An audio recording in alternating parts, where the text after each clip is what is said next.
dédicace à ma grand-mère. Quand tu m'as demandé ce livre des stoïques, Homère qui n'est plus, tes lèvres héroïques retenaient le soupir par l'agonie étreint. Mourante, et cependant presque debout encore, le regard éclairé de la splendide aurore, qui lui au ciel pour nous lorsqu'ici tout s'éteint.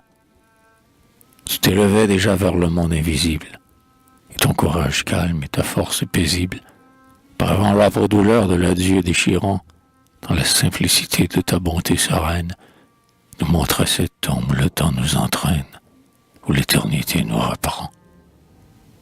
Ainsi, comme le but de la route suivie, comme le dernier mot de leçon de ta vie, tu nous laissais le saint exemple de ta mort. Jamais tu n'avais eu dans ta jeunesse fière plus de grandeur, d'amour, de joie et de lumière qu'à cet instant sublime en ce suprême effort. Comme si des rayons sortaient de tes paroles, jamais nous n'avions vu de telles auréoles détacher ton front blanc sur le fond noir des nuits. Et jamais, accablés sous une épreuve telle, nous n'avions mieux senti l'espérance immortelle d'être pour nous des jours enfuis. C'est alors cependant que tu t'es souvenu, et que, pressant ma main dans ta main retenue, t'efforçant de sourire et de me regarder, tu m'as dit « Donne-moi dans ton livre une place.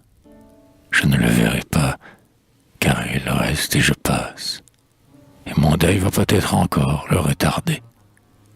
Mais pourtant j'aimerais, même au bord de la tombe, même à l'heure où pour moi tout s'efface et retombe, avoir mon nom écrit sur le feuillet premier. Tes larmes ont scellé ma promesse. Et ce livre, ô grand-mère, aujourd'hui, qu'à son sort je te le livre, je te le donne tout entier. Prends-le donc sous ta garde, reçois-en l'hommage. Et, si peu de valeur qu'il ait, dans maintes pages, reconnais tes récits sans battre ton cœur.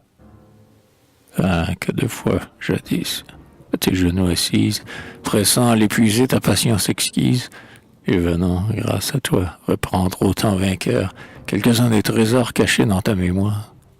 Je t'ai redemandé la chanson ou l'histoire qui me faisait sourire et te faisait pleurer. Que de fois, en souci de ces choses fanées, et par toi remontant le fleuve des années, j'ai tenté de les recouvrer. Oh, de même inutile et trop souvent oisive, comme un contraste avec ma tristesse pensive, comme un but proposé que je n'ai pu courir, moi qui vis au-dedans caché et replié, et, plaintive alouette à sa cage liée, c'est seulement chanter, s'il le faut, souffrir. Que de fois j'évoquais devant le seuil plus sombre l'émouvant souvenir des misères sans nombre, que tu sus non guérir, hélas, mais soulager. Et, m'oubliant enfin moi-même pour te suivre, avec ces malheureux qui te devaient de vivre, que de fois j'ai cru partager. Entre nous deux, ainsi c'était un doux échange, tout odorant pour moi d'un parfum sans mélange.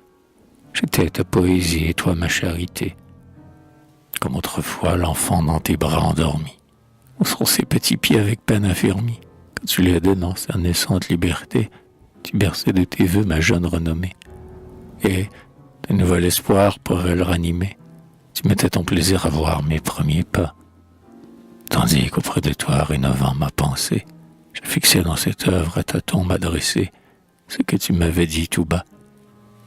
Car le temps a passé des luttes douloureuses, et par le temps aussi mes larmes plus peureuses, dans l'ombre et le silence ont été prêts à couler. J'ai dû voiler aux yeux le secret de mon âme, et mettre désormais la main devant la flamme, pour la garder du vent qui pouvait la troubler. Et si quelques rayons transparaissent encore, entre mes doigts que leur lueur emporte et d'or, si mon front, seul frappé de leur rose reflet, penche en avant ainsi qu'au poids d'une couronne, ma voix tue l'aveu que mon cœur abandonne, et qui sur mes lèvres volait. Ce livre est donc à toi dans sa mélancolie, ô grand-mère, et, fleur triste dans son bouton pâli, à ton cher souvenir je viens le consacrer.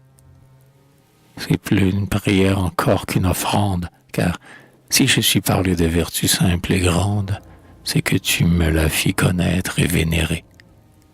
Toi donc, en qui j'ai vu l'âme de deuil brisée, dominant par la foi la nature épuisée, soumettre la mort même à l'élan de l'esprit, étends la main sur moi qui me trouble et m'effraie, et permets que j'honore en toi la gloire vraie, celle qui jamais ne périt.